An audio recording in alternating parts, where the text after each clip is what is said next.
Jadi ceritanya aku itu ditawarin custom ROM ya, maksudnya buat jajal custom ROM sama temen di Telegram, nicknya WRT ya temennya ini. Kemarin dia tuh nawarin mau ngetes custom ROM ini apa enggak gitu ya. Nah dia pas tak lihat-lihat sih aku tertarik ya sama tampilannya karena dia emang udah modifikasi custom ROM-nya. Terus dia nunjukin sisa VRAM-nya itu 2,4 GB. Wah ini kayaknya ringan ya kalau dipakai. Makanya tak suruh ngirim, cuman ada catatan khusus cara instalasinya agak beda dari custom ROM yang lain.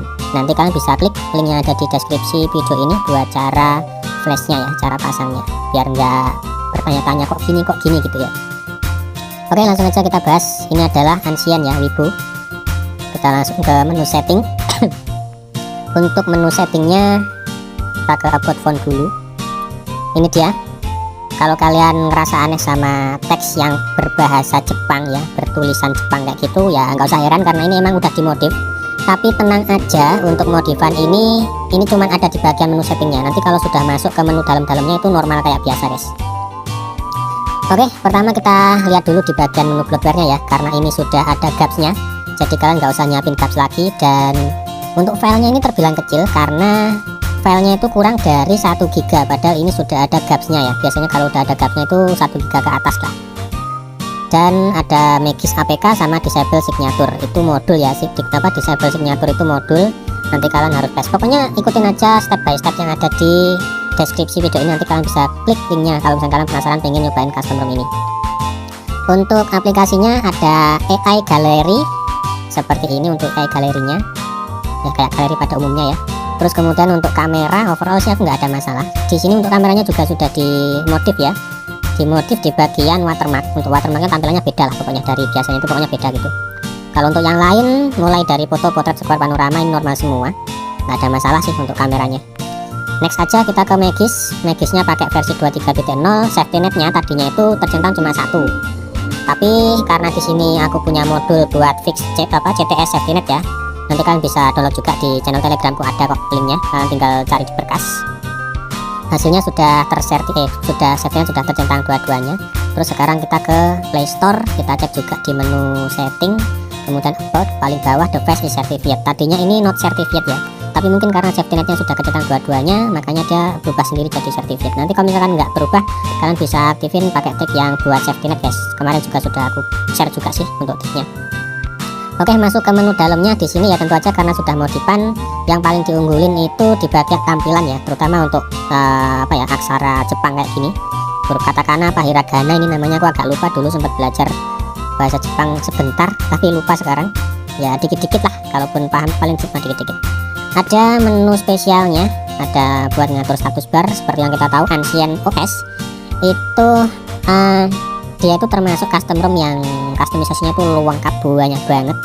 Hampir di semua lini itu bisa kita setup ya, bisa kita ubah. Maksudnya kita ubah ini bukan ubah secara manual, kita ubah sesuai selera kita enggak, tapi kita disediain pilihan-pilihan yang sudah ada di menu-menunya sini guys, di menu fiturnya. Yang jelas bikin jelimet lah. Kalau misalnya kalian penasaran ya tinggal dicoba aja.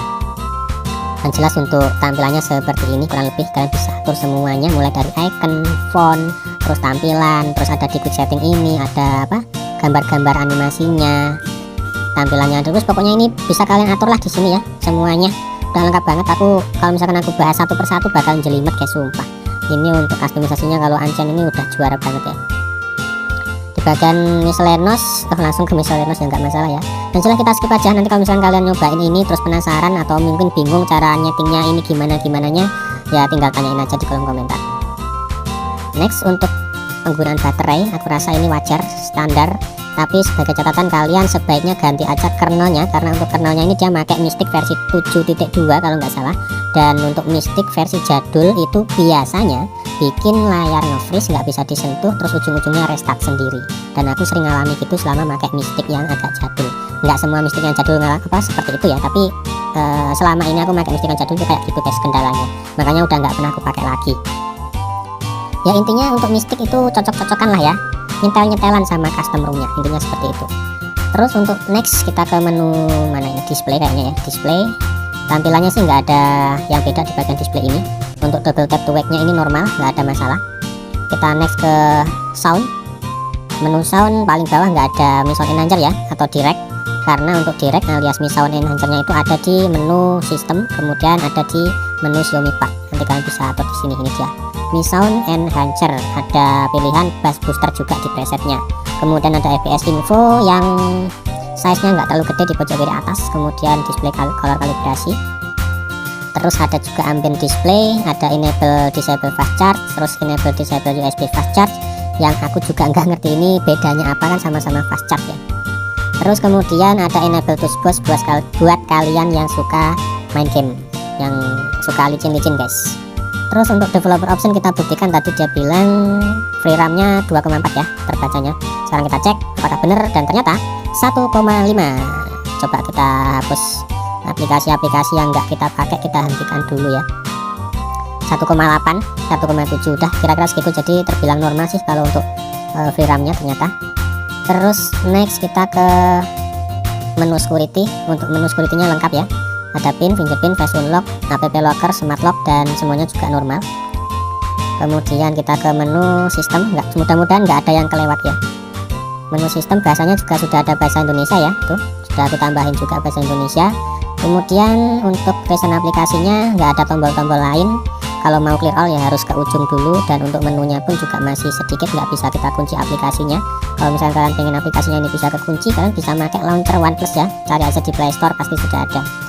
Untuk quick settingnya kalian bisa atur-atur di bagian sini. Untuk menu yang lain sih sebenarnya masih banyak banget fitur-fiturnya, biasanya nggak ada di custom ROM umum ya, ini ada guys, tapi karena aku nggak butuh jadi aku biarin aja di bawah. Yang jelas sudah ada screen recorder, dan untuk screen recordernya ini agak ngehek ya, maksudnya tiba-tiba waktu asik-asik rekam layar tiba-tiba dia stop, kemudian hasil perekamannya itu hilang. Ini yang agak aneh guys. Terus untuk fiturnya hotspot coba aktifin, masih bisa aktif bareng sama wifi. Night light atau mode malamnya juga berfungsi normal. Untuk menu yang lain ada Xiaomi Pad, gaming mode, always on display, FPS info, dan itu doang sih. Kalau untuk pengetesan CPU throttling ini standar guys ya. Kemarin aku sudah screenshot sebenarnya, tapi waktu aku cari-cari kok ya nggak ada loh. Nggak tahu ini kehapusnya itu gara-gara apa. Perasaan sih aku nggak pernah hapus-hapus untuk hal-hal yang seharusnya nggak dihapus, tapi waktu aku butuhin kok tiba-tiba nggak ada. Aneh ya. Ya kira-kira kayak gitu dulu untuk review kali ini. Nggak tahu ini nanti bakalan tayang apa enggak. Ya minta persetujuan sama yang modif ya. Kalau misalkan harus ditayangin ya ditayangin, kalau enggak ya enggak, berarti enggak bakal ada video ini. Thank you banyak sudah klik dan nonton video ini. Like kalau suka, dislike aja kalau kalian tega. Bangkul pamit undur diri, dan kita bakal ketemu lagi di next video. See you, bye bye.